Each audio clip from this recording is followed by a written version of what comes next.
Bonjour à tous, c'est Pierre. Alors après Samsung, Huawei, OnePlus ou encore LG, c'était au tour de HTC de présenter son nouveau flagship, le HTC U12 Plus. Alors comme c'est souvent le cas, nous avons eu la chance d'accéder en exclusivité au smartphone avant sa présentation officielle. Et je vous propose de découvrir tout simplement nos premières impressions sur le nouveau flagship du fabricant taïwanais. Le U12 Plus est donc le dernier né de HTC. Les Taïwanais ont décidé qu'il n'y aurait cette année qu'une version Plus afin de bien faire comprendre que chez HTC il n'y a que des plus, que le top du top. Le HTC U12 Plus paraît très similaire au HTC U11 Plus, mais si l'on regarde de plus près, nous pouvons voir que quasiment aucun élément n'a été recyclé. À l'avant, le Gorilla Glass est mieux biseauté, les bordures paraissent donc plus fines. Les touches sur le cadre en alu ne sont pas vraiment des boutons mécaniques, mais plutôt des boutons sensibles à la pression, ce qui permet à HTC de ne pas avoir à faire de trous dans le châssis et de minimiser le nombre d'éléments.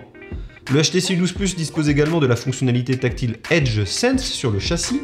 Lorsque vous appuyez deux fois, vous pouvez lancer une action à l'aide de la roue que nous connaissons déjà du U11 Plus. Il est intéressant de noter que le U12 Plus arrive à reconnaître de quel côté la pression est effectuée et affiche donc la roue des applications contact en conséquence. Niveau specs, ce HTC U12 Plus n'a rien à envier à la concurrence, il n'a rien à envier à un LG G7 ou un Galaxy S9 Plus ou même à un OnePlus 6 puisqu'il reprend la même fiche technique. Concrètement, il s'agit d'un processeur Snapdragon 845 avec 6 Go de RAM et 64 Go de mémoire interne qui peut d'ailleurs être augmenté pour atteindre 2 Tera de mémoire interne. L'écran Super LCD de 6 pouces utilise lui une définition de 1440 par 2880 pixels, donc rien n'empêche l'utilisation de jeux bien gourmands ou même la réalité virtuelle.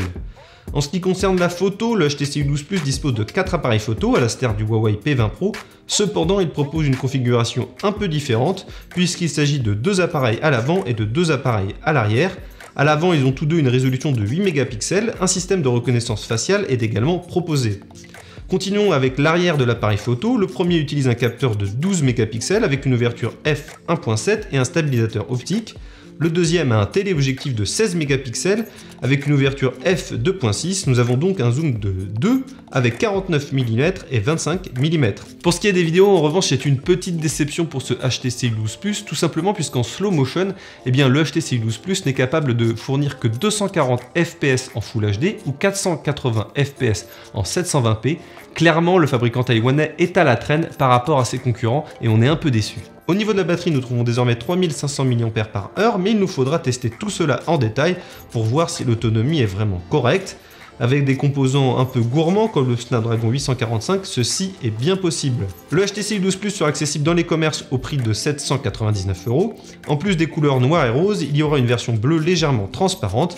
Comme d'habitude, HTC nous propose ses écouteurs U-Sonic puisque aucune prise mini jack n'est présente sur le smartphone. Voilà, c'est tout pour nos premières impressions sur ce HTC U12 Plus. Alors comme vous avez pu le comprendre, je suis un peu déçu de ce nouveau smartphone. J'attendais un peu mieux de la part du fabricant taïwanais, d'autant plus qu'il était le dernier à entrer dans la danse. Tous les autres constructeurs avaient présenté leur flagship. HTC avait un peu plus de temps pour peaufiner son smartphone et au final on a un smartphone assez terne, d'autant plus qu'il est proposé à un prix assez élevé de 799 € et que à ce tarif-là il va falloir vraiment convaincre un public qui est particulièrement exigeant en 2018 avec une offre très complète. Alors bien entendu, nous allons recevoir dans quelques semaines notre exemplaire final du produit et nous pourrons le tester complètement. Peut-être que de jolies surprises seront à découvrir, mais en attendant, voilà, on reste sur cette sensation assez mitigée de ce HTC U12 Plus. N'hésitez pas dans les commentaires à me dire ce que vous pensez de ce nouveau smartphone, à partager cette vidéo comme vous en avez l'habitude, et on se retrouve de toute façon très vite pour une prochaine vidéo sur Android Pit France.